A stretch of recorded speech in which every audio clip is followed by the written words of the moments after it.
ब्राह्मणी नदी कूल बसति स्थापन करथिला सरांग ग्राम 1960 मसीह राज्य सरकार विस्थापित करी सेमानकु नदी कूल किछि दूर से अवस्थापित करले एवं नुआ सरांग नाम से गठन करागला ग्राम किंतु सरकार नियम था विस्थापित को सेतेबेले स्थायी पट्टा दवा दरकार किंतु आज पर्यंत संघर्ष विभिन्न प्रकार संघर्ष करि आसिथिले मध्य सरकार कान रे एमानकर दाबी सुना जायनि जहाँफल कि सरांग ग्राम नवम श्रेणी छात्री से राज्यपाल मुख्यमंत्री एवं जिलापाल को विषय से अवगत कर पत्र माध्यम किपरि से ग्रामर जो अच्छा बर्तमान 300-400 लोक बर्तमान से किपरि स्थायी पट्टा पाइबे जहाँफल कि स्थायी पट्टा नथिबा द्वारा से विभिन्न समस्या उपभोग जहाँकि पिलामानकर पाठ पढ़ा आरंभ करी स्थायी बासिंदा बोली सेमान पाखे कौन सरकार प्रमाण पत्र कि एम पाखे ना जहाँफल कि छोट छुआटी आज नवम श्रेणी छात्री से उद्यम ग्राम केमती निजर सुविधा पाई सीधा ग्रामवासी किपरि सुविधा पाइपर से सरकार दृष्टिगोचर कर। अच्छा जो देखा 60 मसीह लोक मैंने जो विस्थापित होकर आसिक ये जो मनोभाव केमती निजर कौन असुविधा है जहाँफल कि आज राज्य सरकार पाखे निजर पत्र माध्यम जन प्रथम कथा तो परिचय जोड़े परिचय नहीं जो मातृभूमि में बास करुचु तार आमको परिचय भी मिलनी तो विभिन्न प्रकार सर्टिफिकेट प्रस्तुत करने बाधा प्राप्त होची तो पाठ पढ़िया असुविधा होची तो ग्रामर समस्त छात्र छात्री जो मैंने अच्छा समस्त असुविधा होता मुझे हृदयगम कर तो यही आप्लिकेसन मुझे लिखिकी देती कि घर समस्त सरांग ग्रामवासी मैंने घर पट्टा मिलवा दरकार। अच्छा जो राज्य सरकार को बर्तमान जो पत्र माध्यम जन से तुमको कौन खबर आसी माने कौन प्रतिक्रिया मिलता से प्रतिक्रिया यह मिलता कि आम जो कलेक्टर अच्छा आरआई अच्छा से मैंने तदंत करेंगे तदंत करके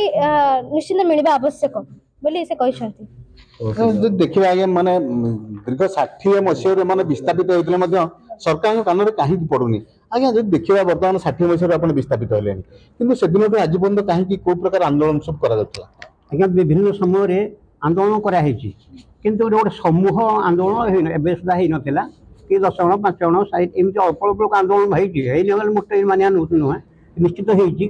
एथरक आम समूह भाव होल गाँव जिते सब पट्टा जो पाइनु आम समस्त मिसिक आंदोलन आम्भ मानकर जहा बयस आम से पूर्व आम बापा जेजे बापा समस्ते आंदोलन कर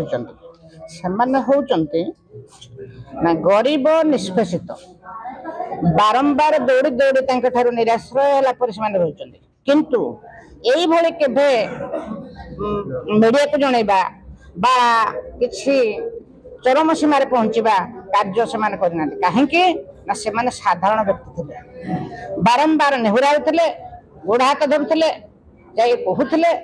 कहते दि जाऊ ना आज आमर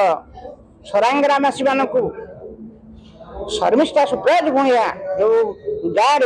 घर घर पशि सब लोक सचेतन कराई से वार्ता पाई आज ग्रामवासी अंटा भिड़ी समस्ते ए स्थान में पहुंची एवं निजर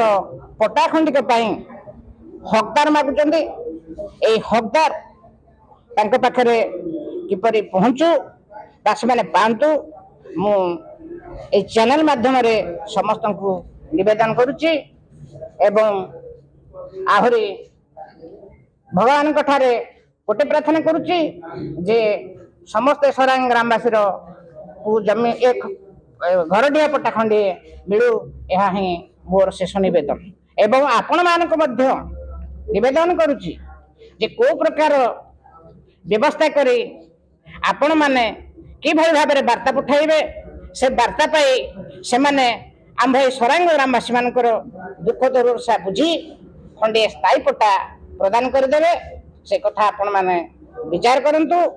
एवं सरकार विचार करंतु प्रशासन मध्य विचार करू। 1960 मसीह एमाने विस्थापित हैला परे जो आंदोलन कर जो आशा रखिंट बर्तमान पूर्व सरकार जहाँ कर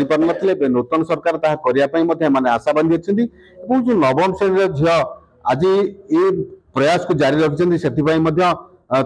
कृतज्ञता दिज्व दीर्घ वर्ष पर आज निजर असुविधा निजे फिल कर से आज राज्य सरकार दाबी जन